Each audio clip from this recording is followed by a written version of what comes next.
3, 2, 1, yep. Helmet cam, dash cam, we're all working. Happy days. Right folks, before we go any further, don't worry about the title to this video. I will be honest, there's a little bit of clickbait. There's nothing wrong, everything's fine.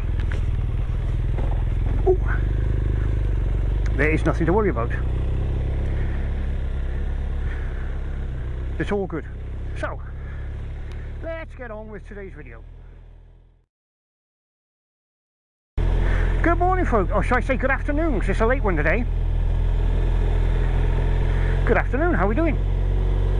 So just coming out of Tintern Abbey. I had some business to take care of this morning, and out for a ride this afternoon. I wasn't going to bother filming this video today, I was going to leave it till tomorrow or something, but I changed my mind.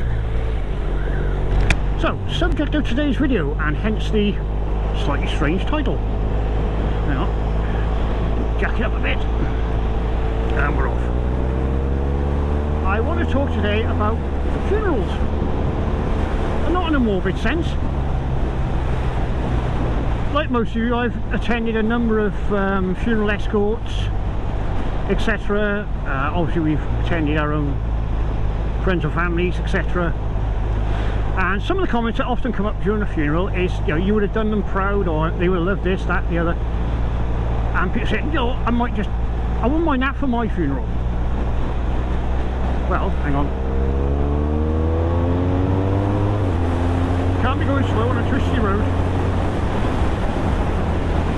Well, this is the point. If you have specific choices for your funeral, things you would like, talk to your family about it. They don't know unless you tell them. Now, it's not being morbid or anything. I have discussed this with Mrs. Grumps. Certain things I'd like for my funeral. You know, you may not want a religious funeral, you may want one. Tell people, do you want to be cremated or buried? Do you want a motorcycle escort? Do you want a motorcycle hearse? You know, I know some of these things are not practical because of cost, etc. But if there's things you would like at your funeral, or things done a certain way or a certain route, speak to the family. Let them know what you want. Now, the reason I say this is your family going to be dealing with an awful lot because you've gone. And invariably, when it comes around to bikers, it's not something that you haven't had time to plan ahead. It's often quite sudden. And again, bye bye.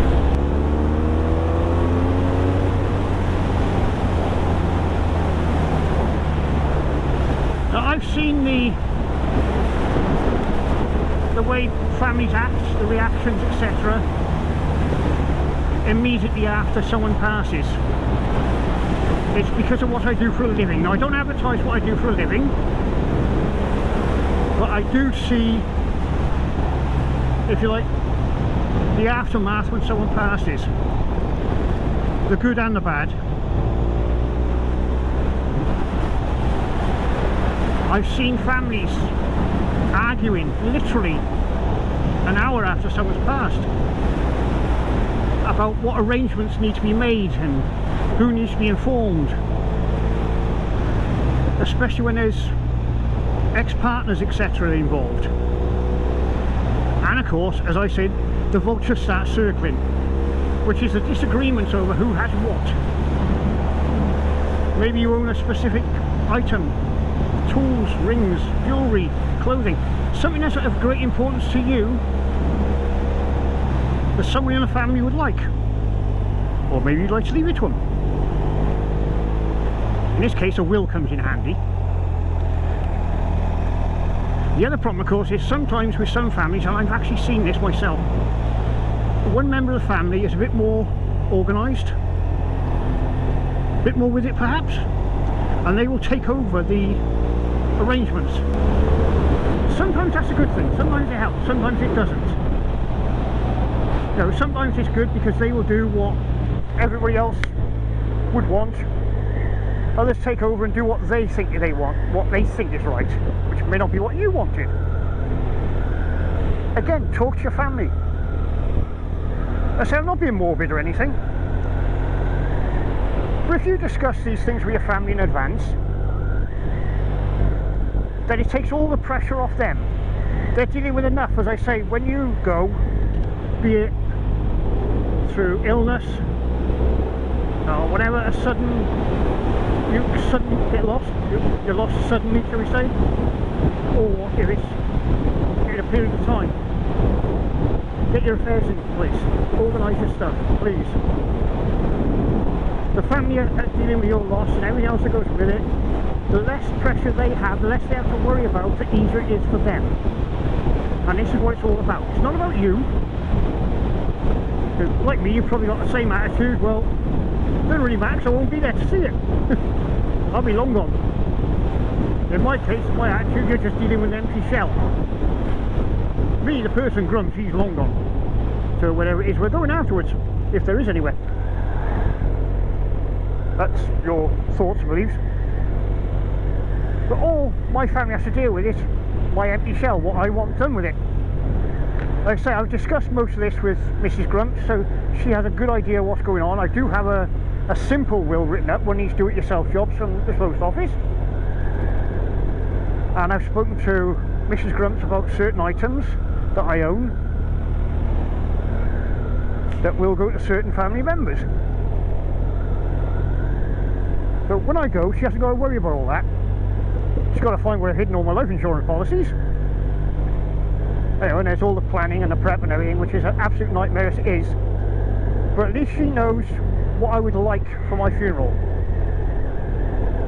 So she hasn't got to worry afterwards and spend ages after thinking, oh, did we do the right thing? Is that what he would have wanted? Would he be happy with that? Well, I've taken that pressure off by, talking to her beforehand. That's what I'm saying. Talk to your family, folks. Have a chat with them. I know it's not a nice subject, and not many people want to talk about it. But if you talk to the family, tell them the things you'd like for your funeral. Like I say, burial, cremation, whether you want a bike escort, blah, blah, blah. If there's specific things you own that you would like to go to certain family members, get it in writing. You don't have to go through a solicitor. A normal will kit will do. You can buy it in the post office for a couple of quid. All you need to do is sign it and get it witnessed. Sorry about the camera, it's bouncing around like a good one. It's all organised, takes the pressure off the family. They don't have to deal with it. That's what I'm saying to you. Just my opinion, my ideas. I'm not saying I'm right and you're wrong. Everybody's entitled to their own opinions. Not everybody will agree with me. Thank you. I worried then in case that mini pulled across my nose. But just a thought.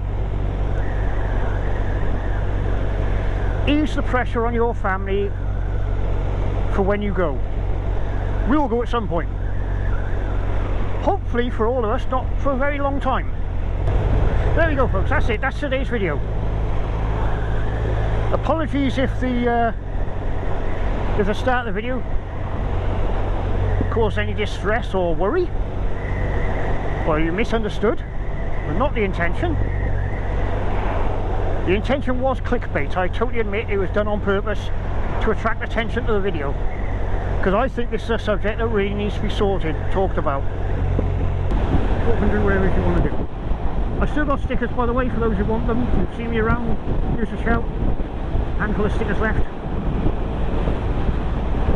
And hopefully I'll catch up with you at some point on the road. If not, please do consider subscribing. It's absolutely free. If you like this stuff, click the like button. Leave a comment down below if you wish. I try to respond to all comments. If you want to share my videos, please do share away. All the interaction helps with YouTube's amazing algorithms, which I do not understand the slightest. Yeah, it all helps, and it really is appreciated from everybody. Believe me, I really do appreciate it. In the meantime, as always, I'm going to clear off now, go home, have a nice brew. Time for a mug of splosh. And I shall say, please, folks, whatever you are doing, okay, interesting, no idea where you're going, no indication, thank you very much, Mr. Range Rover.